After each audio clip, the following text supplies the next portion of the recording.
Yeah. I mean, this is what you play for as a player. This is what you want. I don't think there's anybody across the league that if you said in spring training, hey, you're going to be in Game 7 of the ALCS, that you're going to say, oh man, no.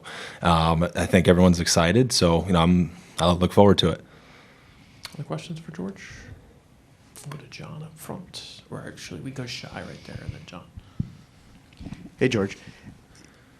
John told us yesterday you've been playing through a lot all season long, and obviously you're playing through the knee right now. What goes into the mental side of playing through physical ailments at this time of year? I mean, you just have to understand and kind of accept that nobody on the field is playing 100%. It's not just you. And at the end of the day, I don't really think anybody cares. If you're out there, you're expected to play and you're expected to perform to the best of, who you are that day. So, for me, it just kind of is what it is. I have a job to do, so I expect to go do it. It doesn't really matter how I feel. Do you have a process for learning how to maybe manage physical limitations or learning to work within what your body can do and figuring out how to use that on the field? I mean, you can always say you have one, and then you get out there and the game starts and your brain says go. And so I don't really put much stock into pretty much anything. I just say, hey, if I'm out there, I'm going to give you 100% of whatever I got that day, and strap up again tomorrow, and we'll see what happens. John, right up front, George. Hi, George. When you think about your athletic training staff here with Yeah. the Jays, who do you want to maybe share just their contributions to helping you get back on the field, and what makes their behind-the-scenes group really effective in helping you and your teammates too? Yeah, I mean, our strength staff, our AT staff has been unbelievable all year.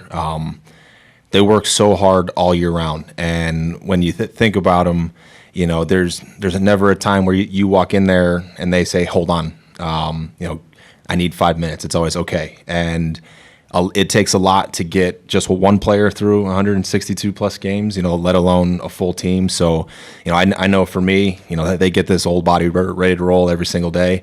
So I owe a lot to guys like Jose Ministral, to John Bigger, Drew McDonald. I can name them all. Scotty Weberg. It's a collective effort to get everybody back on the field every day. Fourth row, a bit further to your right, Mike. George, it looked, especially in that last at bat, like you were really grinding last night. Did the knee get progressively worse as the game continued, and how were you feeling there in that last at bat? I mean, it just kind of is what it is, honestly. I'm gonna do my best to just go out there and play to the best of my ability. I don't really think it's a secret. I got hit in the kneecap. It's not ideal, so it's not necessarily the best thing. But at this point, I'm gonna play. It's not ideal, but it will. And I guess going back to Friday night in Seattle, John Schneider talked about it. Ernie Clement talked about it. A lot of people talked about the booing while you were on the ground and the cheering when you left the game. I know you're used to getting booed, especially in AL West cities, but what did you think of that situation? I mean, ultimately, at the end of the day, I'm just concerned about my health, and that's out of my control. So just kind of one of those things where I was concerned about my knee in the moment, and I'll go from there. Stay in the same row with Gabe, George. Hey, George. It seems like this roster gets a little more veteran and a little saltier with every passing year. What do you think that guys like you and Max and Chris and Gosman and others bring to the clubhouse beyond talent and just the collective experience of what all you guys have gone through in your careers? Well, I mean, old age is one of them. When you talk to Trey Savage, it's really funny. The dude 22 or 23 years old, which is hilarious. And you see the way he performs and is so poised. It's impressive. But I just think for us, kind of as an older group, you've been through a lot. Max has been through a lot. So has Chris and Gauzy and a lot of guys. So I just think being able to communicate with guys what you've been through, experience wise, whether it's on the field, off the field, it can help somebody. Fifth row on your left, George. Mitch. George, you've obviously been in these games before. You've won at this level a lot of you and some of the other guys have kind of talked about this group generally and how tight you are. How much at this point in the year are you motivated by trying to help your teammates kind of achieve what you've already achieved here? Yeah, I mean, for me, it's about doing anything I can to help anybody. I want this just as bad as everybody else wants it. I know our team wants it for the city, the fans, all across from east to west. So, anything I can do to help somebody, I will, whether that's sit down and have a good conversation or whatnot. I think it's fun, and it's not about me. It's about the guys, and I want it just as bad as everybody else does in that locker room. Even if I've already played in these, games before. Go one row ahead to Tyler. George, when you came over here, you were accustomed to winning pretty much all the time with Houston. And besides the contract itself, what appealed to you about the Blue Jays, and what sort of vision could you see coming for possible nights like this? Well, I mean, everything that I saw, everything that I envisioned has happened. I think Ross and Mark were very honest and very open about what they saw for the team. Obviously, guys like Vladdy and Bo at the time were here already, and you could kind of see it across the room. Could see who they were going to become as players, and it made it very very obvious for me. But this is why I'm here. To play in these games, these moments. I mean, our fans have been unbelievable all year. This stadium has been electric all year. So, it's these types of moments that were kind of at the forefront of that. Row behind, a bit further to your left.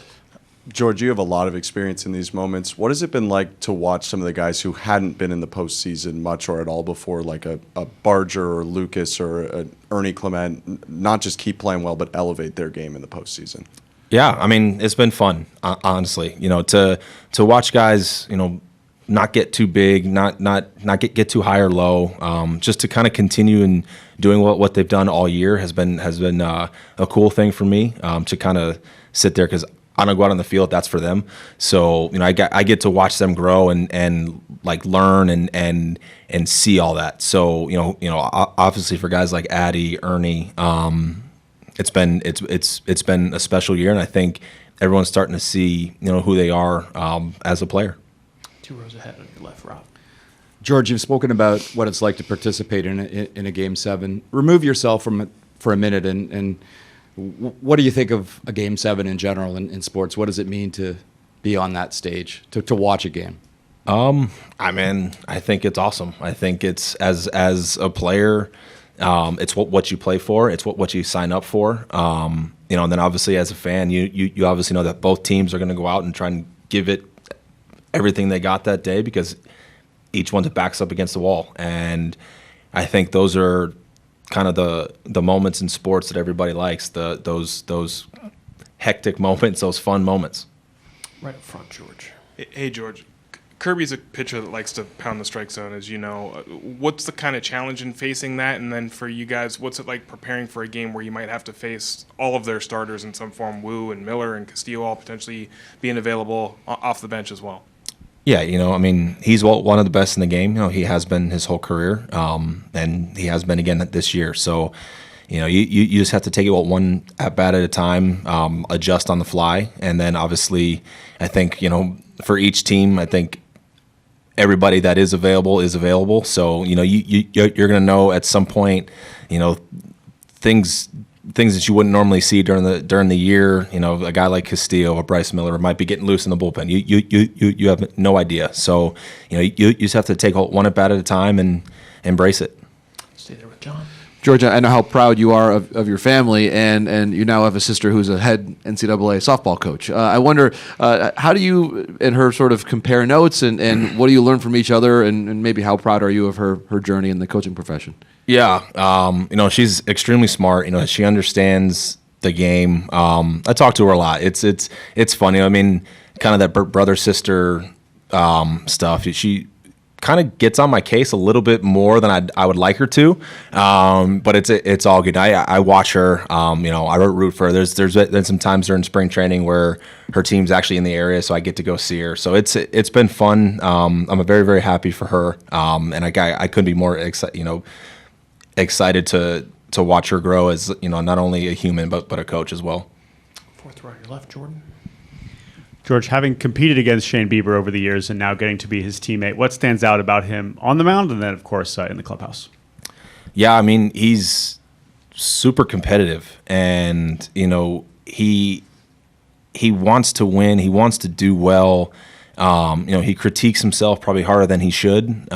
He's been one of the best in the game his whole career, and when he came over here, it's almost like he's been here for 5, 6, 8 years already. He fit right in. So I love the guy, and I look forward to him out there today.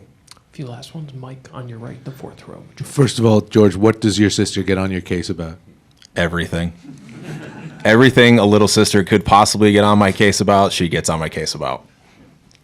The other thing is, and I guess we just saw it, I mean, you play and you conduct yourself with this joy all the time, but as we've seen the last game, the tenacity and the competitiveness to go out there when you're compromised with an injury and give, like you said, whatever you've got that day. How does that, is it a switch that flips? What's the balance between this intensity and competitiveness and the joy that you exhibit out on the field?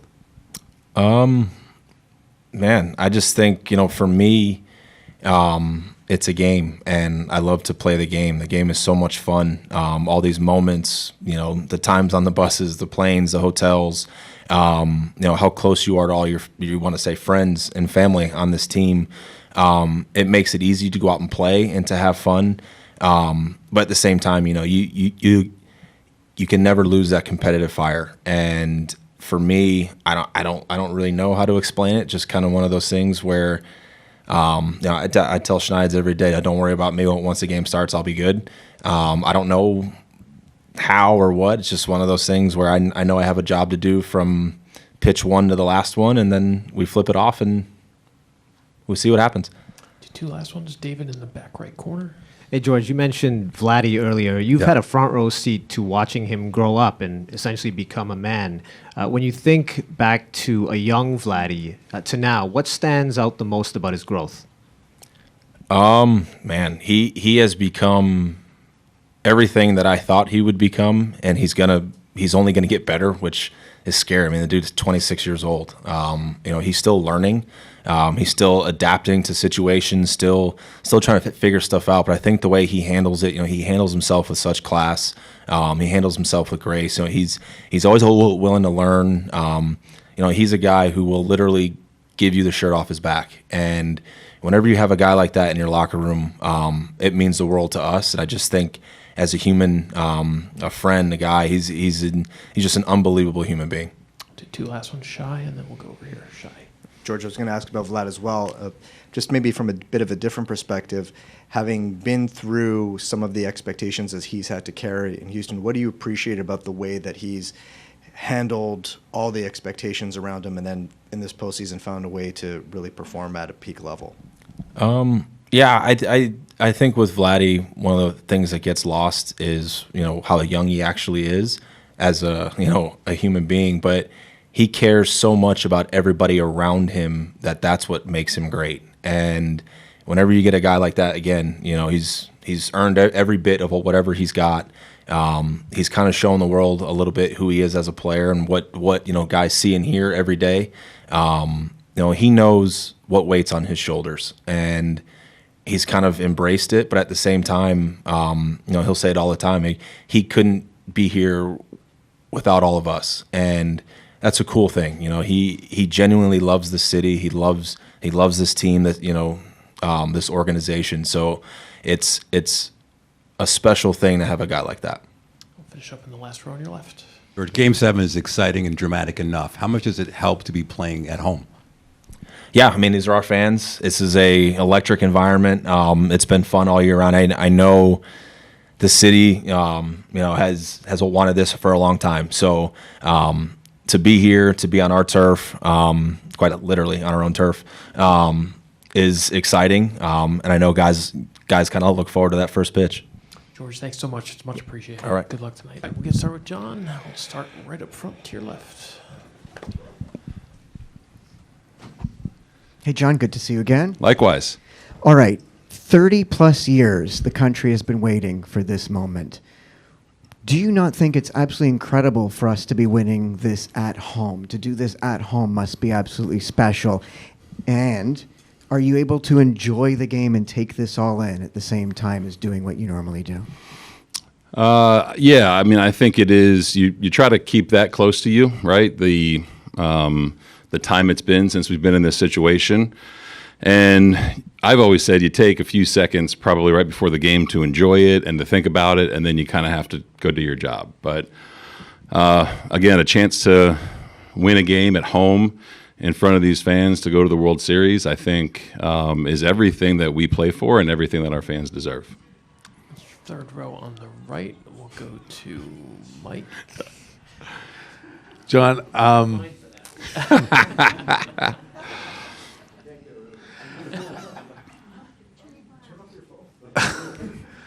you managed for a very long time at a lot of different levels. Have you managed a winner-take-all game before down in the minors? Man, that's a good question. I don't think so. I think thinking back to like AA, no, that year we won 6 in a row. Florida State League, maybe that was best of 3. It was 1-1. I don't really remember. Good question. I know that we've been in a lot of big games this year. Yesterday being one of them. Win or go home. So Game 7 is everything every sports fan wants, and I'm just excited that we're in this position.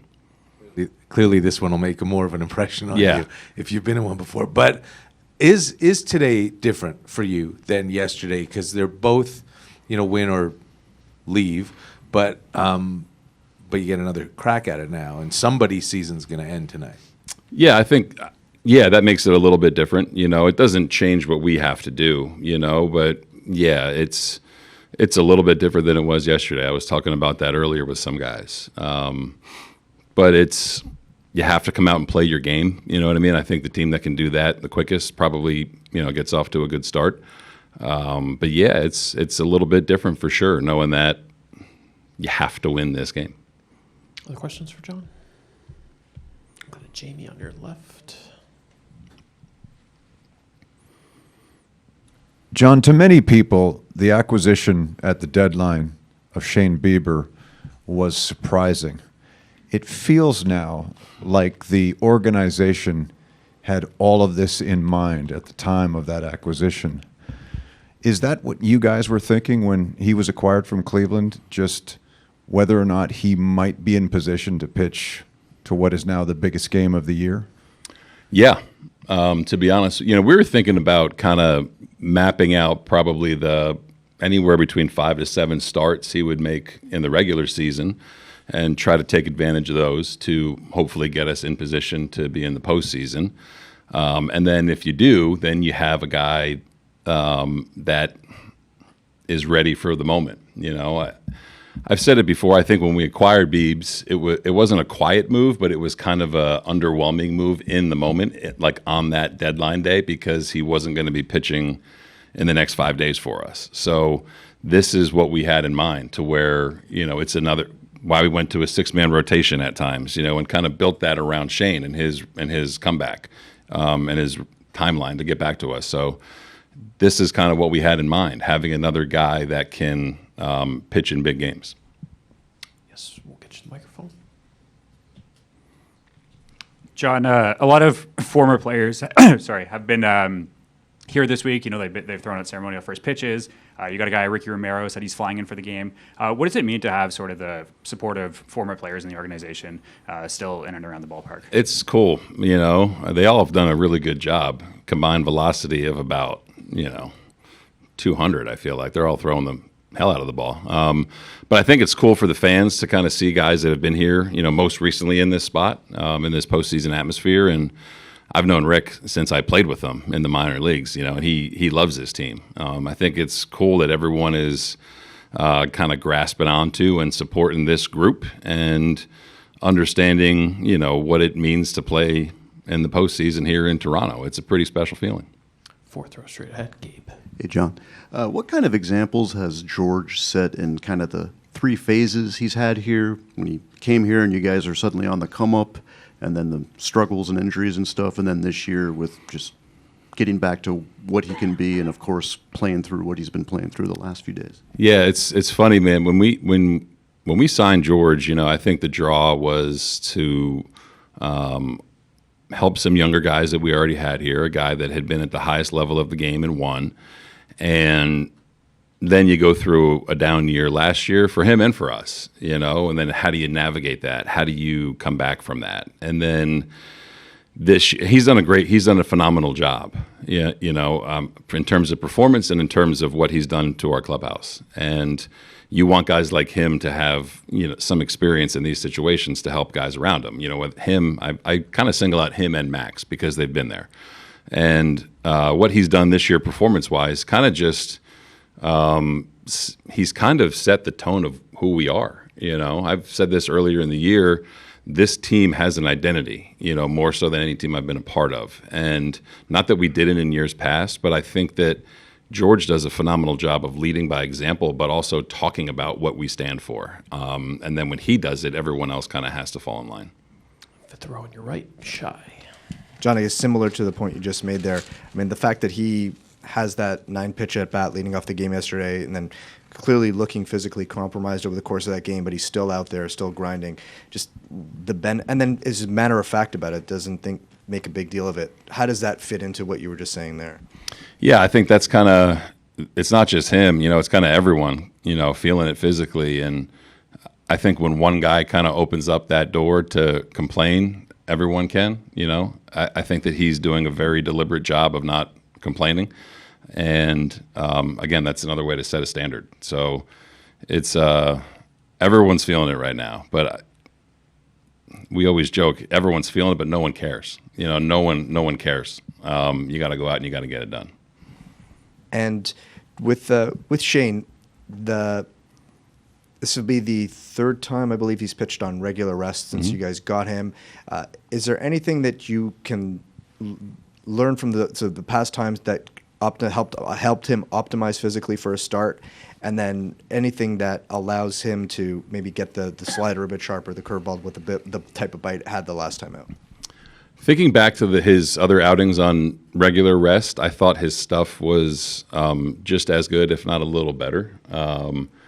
I know one was in Cincinnati, I believe, 5 runs in the 2nd or 3rd, and his stuff I thought was better. It just, for him, it comes down to executing, and I think we'll know pretty early with how he's doing with that. And, every pitch is an important pitch for him, not just slider, curveball, it's fastball, cutter, changeup too, and they all play off one another. So I think we'll know. I think the stuff will be the same. No question about that. I just got to, like anyone, got to kind of watch how he executes all of it. The 6th row, straight back. John, I understand that Don Mattingly is one of your favorite players when you were growing up. What does it mean to have the possibility of going to a World Series with him at your side as your bench coach? Yeah, I had the Hitman poster in my room, the pinstripe suit, It would be cool. It would be really cool. We took a picture at Yankee Stadium after we won that series, and I sent it to him. I said, 8-year-old me is pretty pumped up right now, But I think with everything that he's done for me over the past 3 years, you want to share that with him. You know what I mean? He's been rock solid steady for me, as has everyone on the staff. But I think our relationship over the past 3 years has really grown to where we really know one another pretty well. And not just for Donnie, but for everyone on the staff and every player, it'd be really special. But yeah, a small part of me growing up in New Jersey would think it's pretty cool to be in a World Series with Donnie. 3rd row straight ahead, Mike. John, in I think 2021, both Kevin Gausman and Max Scherzer came out of the bullpen in that winner-take-all game against each other with the Dodgers and Giants.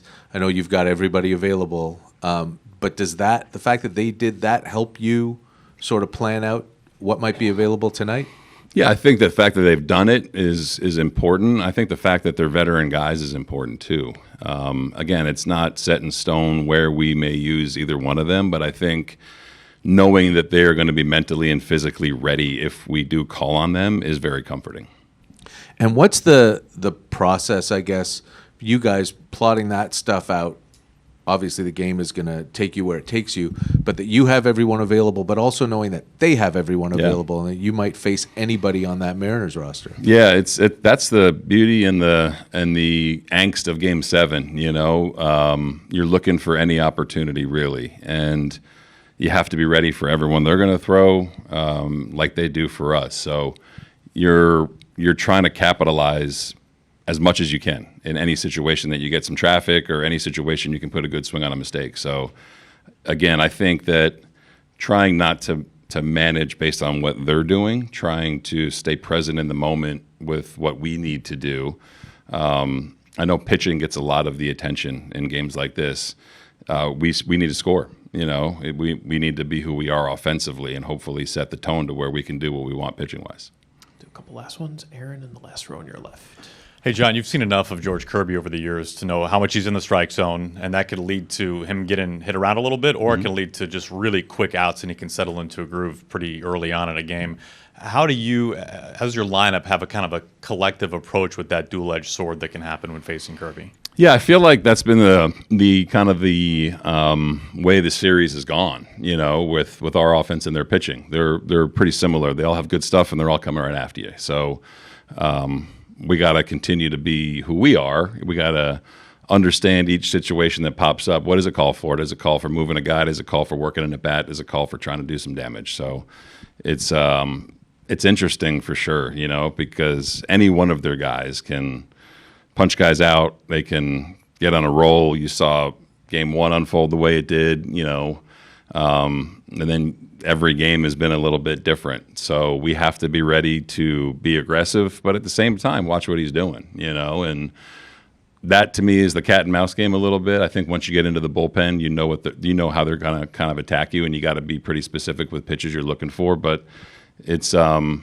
interesting matchup between their stuff and our lineup that makes a lot of contact. Finish up in the fifth row on your right with Shy. John, I think you told the writers that Bo has made a bit more progress in recent days. Just wondering what that progress might entail, and has he done anything defensively? Progress is kind of just where he feels with his swing and how much more comfortable he feels kind of letting it rip. I think the base running in the defense is something, you know, hopefully we can advance, and we can check those boxes in the next few days.